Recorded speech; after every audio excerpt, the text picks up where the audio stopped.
విశాఖ కేంద్రంగా భాగస్వామ్య సదస్సు జరగబోతోంది. ఈ భాగస్వామ్య సదస్సుకి ఎన్నో దేశాల నుంచి ప్రతినిధులైతే రాబోతూ ఉన్నారు. పెద్ద ఎత్తున పెట్టుబడులు పెట్టబోతూ ఉన్నారు. పెద్ద ఎత్తున ఎంతోమందికి ఉద్యోగ ఉపాధి అవకాశాలు కూడా దక్కబోతున్నాయి. ఇంతకీ ఈ భాగస్వామ్య సదస్సు ద్వారా ఎన్ని దేశాల నుంచి ప్రతినిధులు రాబోతూ ఉన్నారు, ఎన్ని లక్షల మందికి ఉపాధి ఉద్యోగ అవకాశాలు దక్కబోతున్నాయి, ఎన్ని లక్షల కోట్ల రూపాయల పెట్టుబడులు ఆంధ్రప్రదేశ్కి రాబోతున్నాయి అనేది మనం పూర్తి స్థాయిలో విశ్లేషణ చేసుకుందాం. ప్రస్తుతం మనతో పాటు ఉన్నారు ప్రముఖ రాజకీయ విశ్లేషకులు కృష్ణకుమారి గారు. మేడంతో మాట్లాడదాం. మేడం నమస్తే. నమస్తే. ఆంధ్రప్రదేశ్లో కూటమి ప్రభుత్వం కొలువు తీరిన తర్వాత ఆంధ్రప్రదేశ్ రాష్ట్రం అన్ని రకాలుగా అన్ని రంగాలలో అభివృద్ధి బాటలో దూసుకువెళ్తూ ఉంది. ఇప్పుడు విశాఖ కేంద్రంగా భాగస్వామ్య సదస్సు జరగబోతోంది. ఆ సదస్సుకి ఎన్నో దేశాల నుంచి ప్రతినిధులు అయితే రాబోతూ ఉన్నారు. ఏంటి, ఎన్ని కోట్ల రూపాయల పెట్టుబడులు రాబోతున్నాయి, ఎన్ని లక్షల మందికి ఉపాధి దక్కబోతోంది, ఏం జరగబోతుంది ఈ భాగస్వామ్య సదస్సులో? ఇప్పుడు ఈ వైజాగ్లో జరగబోతున్న భాగస్వామ్య సదస్సు ఏదైతే ఉందో ఇది ఒక రకంగా ఆంధ్రప్రదేశ్ ప్రజలకి నెత్తిన పన్నీటి జల్లులు చల్లినట్టే, ఒక రకంగా ఓకే, వరాల జల్లులు అన్నమాట. ఇది ఒక రకంగా ఏ మాట కా మాట మనం చంద్రబాబు నాయుడు గారి మార్కు స్పష్టంగా ఆయన మార్కు ఆ సన్నివేశం మనకి కనిపిస్తుంది. ఎందుకంటే ఆయన మొదటి నుంచి కూడా విదేశాల పెట్టుబడులు ఆకర్షించటం కావచ్చు, అవి వచ్చే విధంగా రాయితీలు ఇవ్వటం కావచ్చు, ఏది ఏమైనా ఈ విషయంలో ఆయన ఒకానొక టైంలో ఆయనే ప్రకటించుకున్నారు కూడా, నేను సీఈఓని అని చెప్పి. చాలామంది అనుకుంటారు కూడా ఆయన సీఎం కాదు సీఈఓ అని. అయితే దీనికి అర్థం లేకపోలా సీఈఓ అనిపించుకోవటానికి. ఎందుకంటే ఎక్కడి నుంచి పెట్టుబడి వస్తుంది, ఏ దేశం నుంచి పెట్టుబడి వస్తుంది, ఎలా వస్తుంది, ఎలా రప్పించుకోవాలి, ఏ సదస్సులకు వెళ్ళాలి, ఏం ప్రజెంటేషన్స్ ఇవ్వాలి, గంటల తరబడి పవర్ పాయింట్ ప్రజెంటేషన్స్ ఇవ్వాలి. బహుశా నాకు గుర్తున్నంత వరకు భారతదేశంలో పవర్ పాయింట్ ప్రజెంటేషను ఇవ్వగలిగిన పిఎంలు కానీ సీఎంలు కానీ ఈ లెక్కలో చూసుకుంటే మొదటి పిఎం రాజీవ్ గాంధీ, మొదటి సీఎం చంద్రబాబు నాయుడు గారు. అంటే నేను ఎందుకు ఈ మాట అంటున్నానంటే పవర్ పాయింట్ ప్రజెంటేషన్ ఇచ్చేస్తే అన్ని పనులు అయిపోతాయి అని కాదు. అది ఒక రకంగా ప్రపంచ వాణిజ్య సంస్థల్ని ఆకర్షించడానికి. ఇప్పుడు ఎవరైనా సరే వెళ్ళి అక్కడ మనం పెట్టుబడి పెడదాము అంటే మనము ఆ పెడుతున్న ప్రదేశంలో ఈ టెక్నాలజీని అందిపుచ్చుకోగలిగిన నాయకులు ఉన్నారా లేదా, అడ్మినిస్ట్రేషన్ ఉందా లేదా అనేది చూస్తారు వాళ్ళు. ఎవరికి వాళ్ళ డబ్బులు వాళ్ళకి చాలా ఇంపార్టెంట్. ఇప్పుడు రూపాయి పెట్టి రూపాయిన్నర సంపాదించాలనుకుంటారు. ఇది వ్యాపారస్తుల లక్షణం. మనం ఏమి కాదనలేము. అయితే అలా చూసే పక్షంలో చంద్రబాబు నాయుడు గారిని ఎన్నుకునే ఒక నమ్మకం ఏదైతే ఉందో అది ఆయన ఈ రోజుకి అది పోగొట్టుకోవట్లా. ఆయన మొదటిసారి సీఎం అయినప్పటి నుంచి ఇప్పటి వరకు అది కొనసాగిస్తూనే ఉన్నారు. అంటే ఆ జీలు ఉంటుంది చూసారా, ఆ మనస్తత్వం చూసారా, ఆయన పోగొట్టుకోకుండా దాన్ని మెరుగులు దిద్దుకోవడానికి ఆయనకి అందొచ్చిన అవకాశం ఏంటంటే ఒక రకంగా ఆయన కొడుకు కూడా ఆయనకి అందొచ్చిన అవకాశం అని చెప్పుకోవచ్చు. ఓకే, ఇవాళ యంగెస్ట్ మినిస్టర్గా పరిశ్రమల శాఖకు సంబంధించి లోకేష్ కూడా చాలా ఒక మంచి ప్రతిభను చూపిస్తున్నాడు. అయితే వీటన్నిటి నేపథ్యంలో మనము వేరే దేశాలకు వెళ్ళి పెట్టుబడులను ఆకర్షించుకోవటము కంటే కూడా అసలు మన రాష్ట్రంలోనే అది ఒక ఆంధ్రప్రదేశ్కి ఒక రకంగా వాణిజ్య రాజధాని అని చెప్పుకోవచ్చు. భారతదేశానికి బాంబే ఎట్లాగో వైజాగ్ అట్లా అని ఆ ఉద్దేశంతో అక్కడ ఇప్పుడు ఈ సదస్సును ఏర్పాటు చేశారు. ఈ సదస్సుకి 108 దేశాల నుంచి ప్రతినిధులు వస్తున్నారు. కొన్ని వందల కంపెనీలు వస్తున్నాయి. వాళ్ళు లెక్క ప్రకారం ఏంటి అంటే ఒక 10 లక్షల కోట్ల దగ్గర పెట్టుబడులు పెట్టడానికి సిద్ధమై వస్తున్నారు. అంటే వాళ్ళు మనకు ముందే వాళ్ళ బిజినెస్ ప్లాన్లు మనకి సబ్మిట్ చెయ్యాలి. దాన్ని బట్టే మనం వాళ్ళకి ఎంత టైం కేటాయించాలి, ఎన్ని సదస్సుల్లో వాళ్ళని భాగస్వామ్యులు చేయాలి, అంటే ఇక్కడ లోకల్గా ఉన్న వాళ్ళని ఇప్పుడు ఏ శాఖకు ఆ శాఖకి స్పెషల్ ఆఫీసర్లో లేకపోతే స్పెషల్ సెక్రటరీలో ఉంటారు, వాళ్ళని ఎలకేట్ చేయాలి, వాటన్నిటిలో వాళ్ళని ఇన్వాల్వ్ చేయాలి అనే ఉద్దేశంలో మనం ఎట్లా మరి డిజైన్ చేసుకుంటాము అంటే భాగస్వామ్య సదస్సులు కూడా బోలెడు జరగబోతున్నాయి దీంట్లో. అయితే అందువల్ల మనకి అర్థమైపోతుంది దాదాపు అంచనా 10 లక్షల కోట్లు. అలాగే ఈ 10 లక్షల కోట్లు పరిశ్రమలు వచ్చినాయి అనుకోండి, మన దగ్గర పెట్టుబడులు వచ్చి పరిశ్రమలు నెలకొల్పితే కనుక దగ్గర 7.5 లక్షల మంది ఉద్యోగస్తులకి ఉద్యోగ కల్పన కూడా వస్తుందన్నమాట. ఓకే, ఇవాళ అందరూ భయపడుతున్నట్లు వచ్చేసింది ఇంకేముంది, అందరికి ఉద్యోగాలు పోతున్నాయి అని చెప్పి మాట్లాడుకుంటున్నారు. ఇది ఒట్టిది. ఏఐ వల్ల ఉద్యోగాలు ఒక స్థాయి వరకు తగ్గే అవకాశం ఉంటుంది.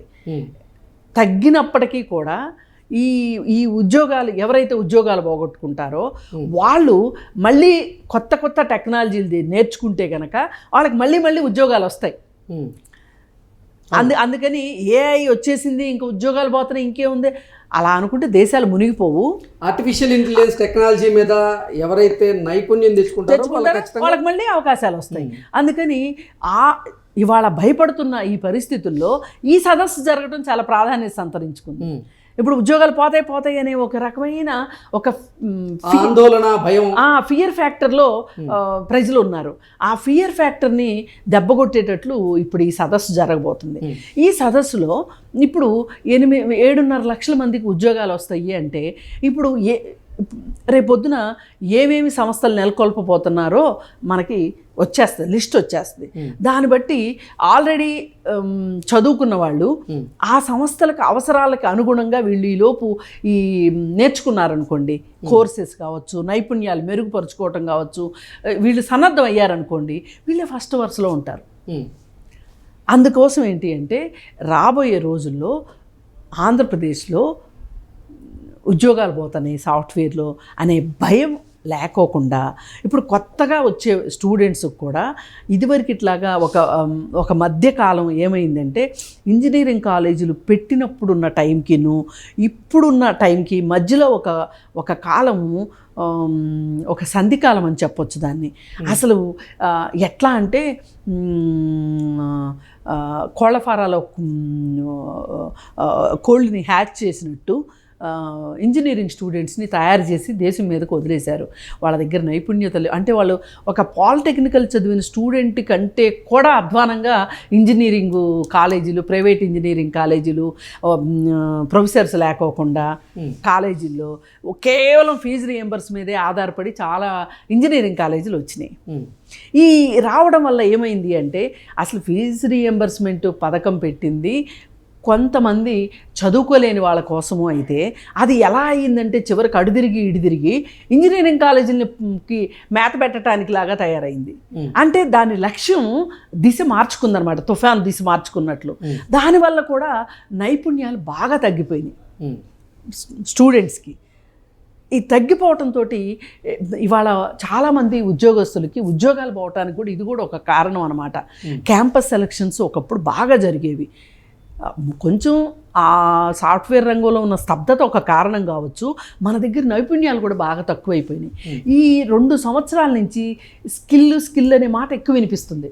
మీరు గమనిస్తే స్కిల్డ్ ఎంప్లాయీస్, మన స్కిల్స్ని మనం పెంచుకోవాలి, ఎప్పటికప్పుడు మన స్కిల్స్ని మనం మెరుగుపెట్టుకోవాలి, నేర్చుకోవాలి అనే ఒక తత్వము స్టూడెంట్స్కి కూడా వచ్చింది.